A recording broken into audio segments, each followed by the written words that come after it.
بسم اللہ الرحمن الرحیم علیہ وسلم و تسلیما. سارے ساتھی درود پڑھ لیں. اللہم صلی علی محمد وعلی آل محمد کما صلیت علی ابراہیم وعلی آل ابراہیم انکا حمید مجید.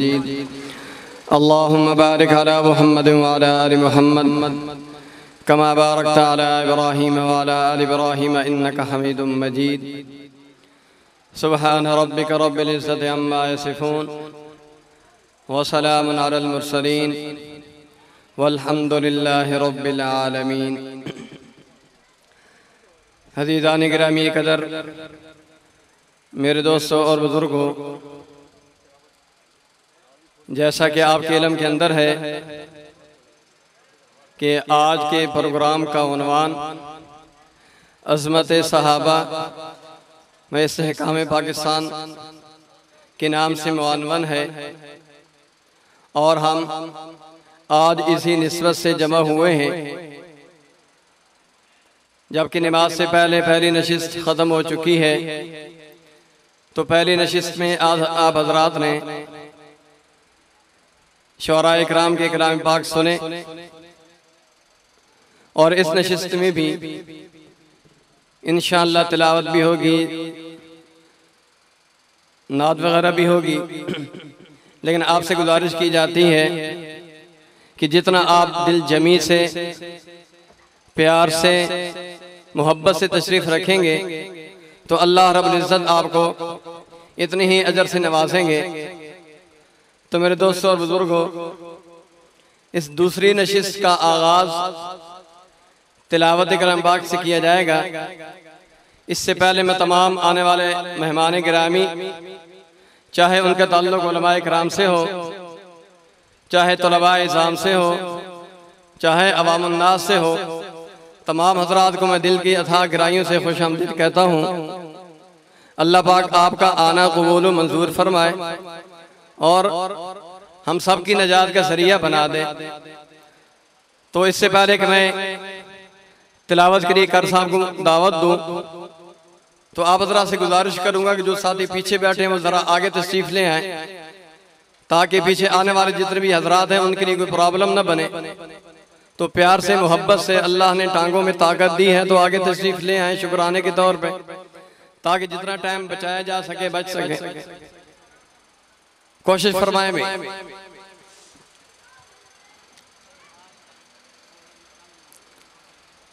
تو میں باقاعدہ اس دوسری نشست کا آغاز تلاوت کلام پاک سے کرتا ہوں.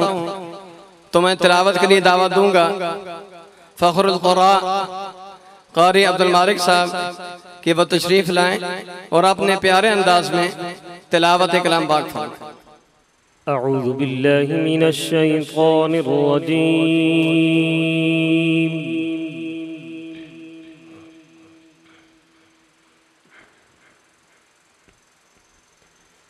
بسم اللہ الرحمن الرحیم.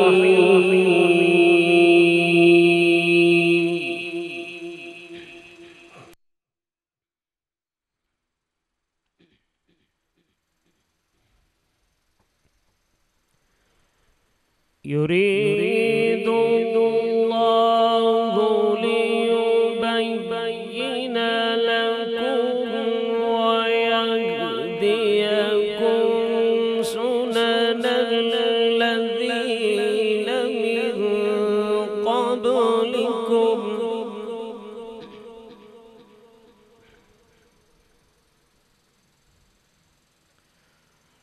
ويتوب عليكم والله عليم حكيم.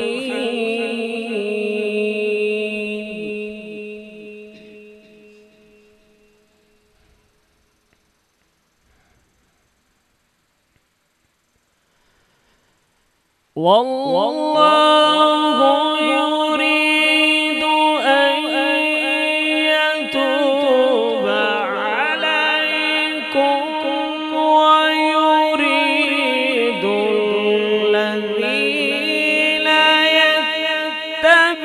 يتبعون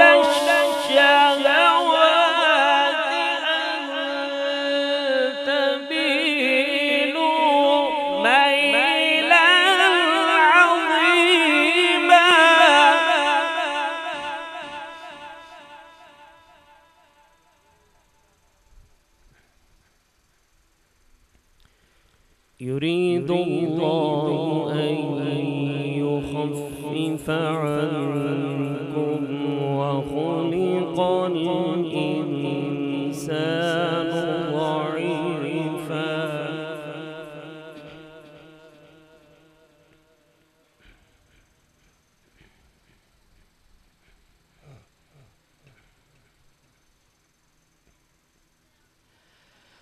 والله يريد أن يتوب عليكم ويريد الذين يتبعون الشهوات أن تميلوا ميلا عظيما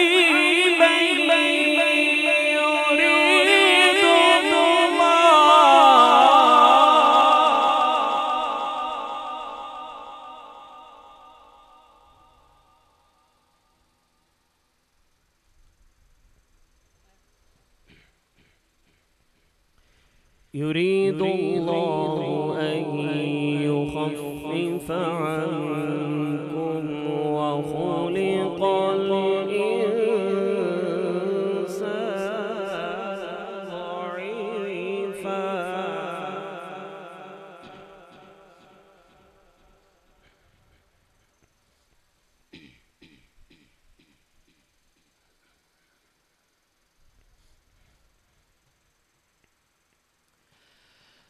الله أكبر لا إله إلا الله والله أكبر ولله الحمد بسم الله الرحمن الرحيم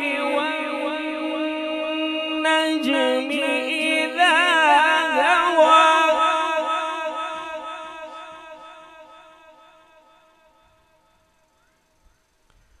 ما ضل صاحبكم وما غوى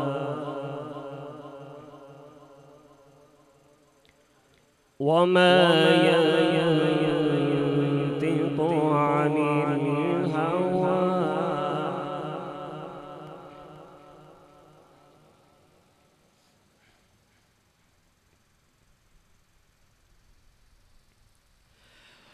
وما ينطق عن الهوى إن هو إلا وحي يوحى علمه شديد القوى ذو مرة فاستوى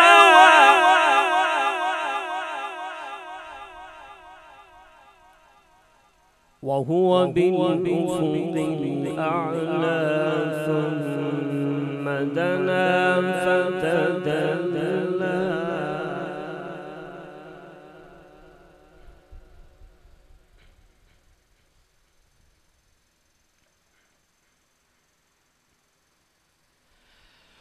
وهو بالأفق الأعلى ثم دنا فتدلى فكان قاب قوسين أو أدنى فأوحى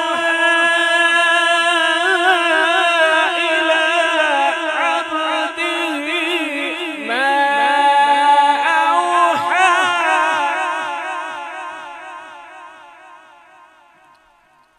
ما كذب الفؤاد ما رأى أفتمارونه على ما يرى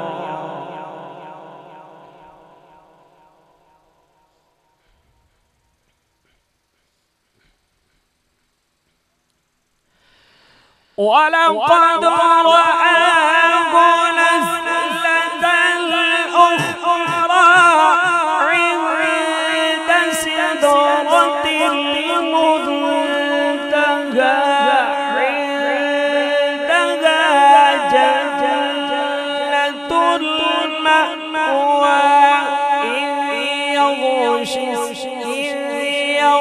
السدرة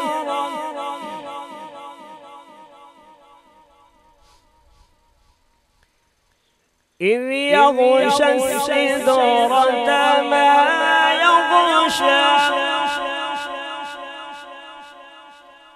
ما زاغ البصر وما طغى لقد رأى من آيات ربه الكبرى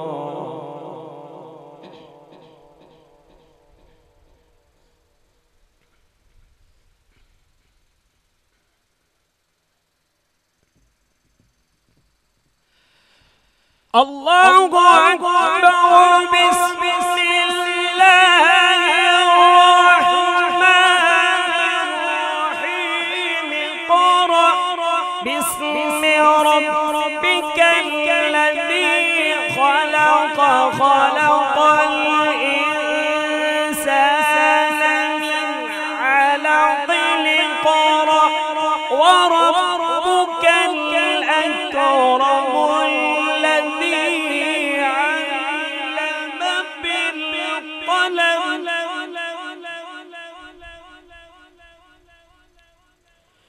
علم الإنسان ما لم يعلم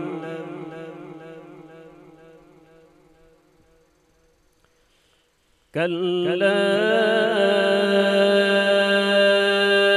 إن الإنسان ليطغى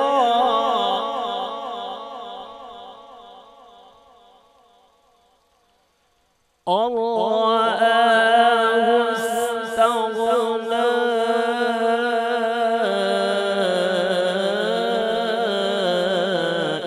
إن إلى ربك الرجعى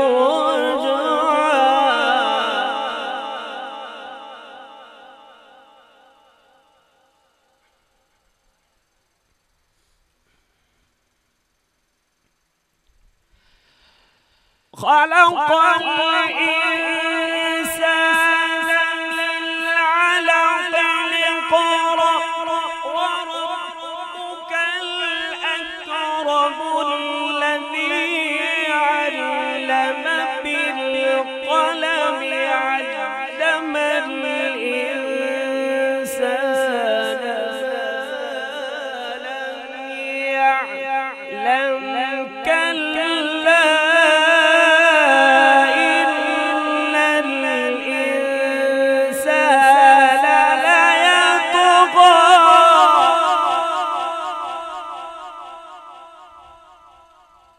أن رآه استغنى إن إلى ربك الرجعى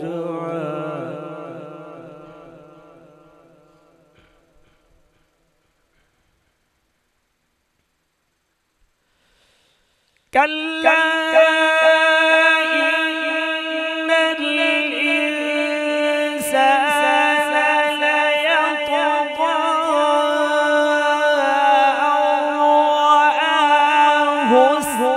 استغنى إن إلى ربك الرجعى أرأيت الذي ينهى عبدا إذا صلى